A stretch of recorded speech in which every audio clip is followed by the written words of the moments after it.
This is a good time to say I am considering selling my one-of-one PSA 10 Pikachu Illustrator. The best Pokemon card in the world. Logan Paul is back in Pokemon. And on top of that, streamers such as Ludwig have now come out and they're opening packs on their streams. Every person, whether you're the casual collector or the most hardcore, has a right to collect Pokemon, and that's the beauty, is the scale and spectrum that you can be on.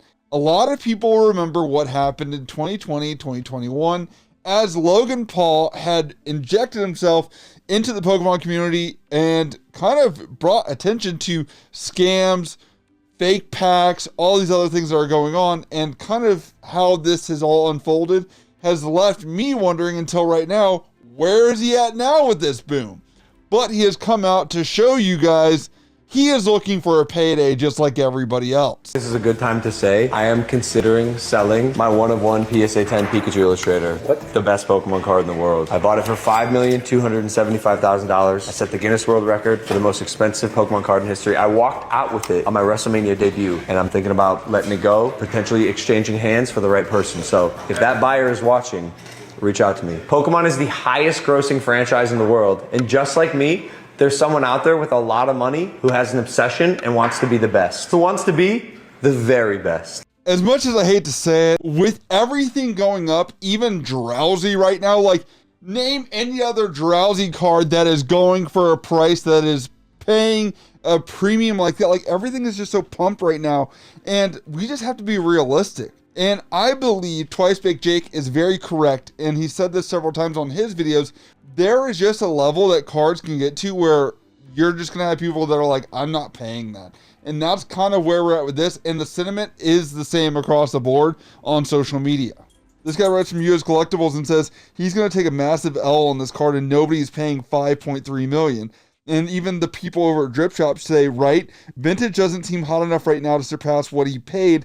I suppose a collector might think it's cool to buy from him and would pay above that. We'll see. Thing about what Logan Paul did is he is doing a crossover that, whether we are in this realm or not, I can tell you wrestling is going up right now. I would say it is gaining popularity, and a lot of people are saying it is maybe the new Attitude Era. I'm not the biggest wrestling fan, but I'm going to tell you the late 90s were awesome.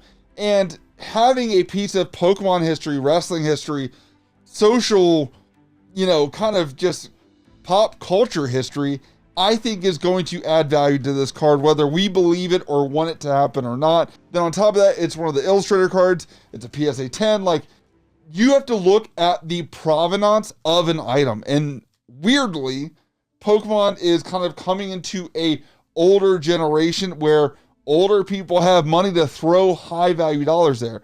My issue with this is when you hear Logan Paul talk about it, I am ready to make maybe another million, maybe something like that. And so that's where I kind of have issues with it. And again, this is just going to continue to pump up Pokemon even more than what it is. It could push some emphasis on vintage cards, as noted by the Drip Shop people that do run that Instagram. I do agree, vintage has been more stable compared to prior times, but that doesn't mean people will not start going back to that now, maybe as they're kind of noticing where the plays are at or whatever else. Now, the next part of this is Ludwig. Ludwig is a streamer that did open up every single Pokemon pack, and he says he paid around $30,000 to $40,000 to do so. And I've seen other creators that have had mixed reactions on this, because essentially Ludwig is casual collector, right? Like, he's played some of the games, he played Sword and Shield, but didn't play the most recent Scarlet and Violet, which understandably a lot of people weren't liking it, the game in general, when it first came out, even myself, and I'm playing it again right now. But when I look at Ludwig opening packs, you can tell that he is genuinely excited about some of the artwork. He's still trying to understand the dynamics of, like, he was an older collector and kind of coming into it and seeing how the different between like a illustration rare or a special illustration rare or an EX card or a VMAX card or whatever else. It has become so nuanced to collect that it is hard to collect for Pokemon, because there is a barrier to entry to understanding all of these small, minute details. that unless you stay up with it, you're going to have a hard time. I will say there is never a bad time for Pokemon to be popular. And I say that because popularity, even from 1998, 99, where we know that they were pumping cards, right? Like, it's still small compared to what the numbers are now, but there's also more people in the world. There's more adults, and back then, there were just kids collecting, right? So I look at it as like, of course, there's going to be more prints that are happening, but I would say, I think the 2020, 2021, 2022 collections, there are kids that fell off the hobby. Just like a lot of us in the late 90s, we collected and then got rid of or dwindled off our collections and we don't know where they're at or whatever else. And we're going to see those ebbs and flows with every generation. And so it might be smart to collect those Sword and Shield cards now before they get too hyped, because those people in 10 years are going to try and buy those cards back. They will, because those kids probably are going to have more adult money, or maybe in 15 years, right? Depending on economical changes. But we know that nostalgia is one hell of a drug, and that's why Ludwig was opening all these packs. That's why Logan Paul was going back. I don't think the nostalgia will stop. I think this is a franchise similar to Disney, where we're going to see a great long lineage of it, and what's going to happen with that is going to be quite interesting, and it's okay to have low points. A lot of people are thinking when Pokemon was not as popular, say the 2010s, like early on, where a lot of the print quality was bad, a lot of the cards weren't really well made, that like that's when you should be buying those cards.